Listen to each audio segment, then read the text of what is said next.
اور لیلۃ القدر رمضان کے آخری عشرے کی طاق راتوں میں ہوتی ہے۔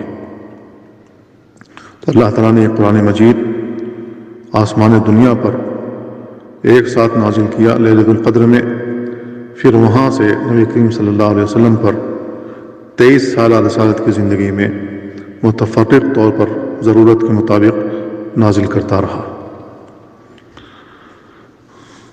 اللہ تعالیٰ نے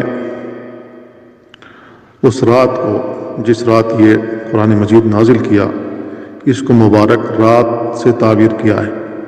انا انزلناہ فی لیلۃ مبارکۃ انا کنا منذرین، ہم نے اس قرآن مجید کو مبارک رات میں نازل کیا اور ہم ہی ڈرانے والے تھے۔ فیہا یفرق کل امر حکیم، ہر محکم کام اس رات میں بکھیر دیا جاتا ہے۔ جو بھی دنیا میں اس سال ہونے والا ہے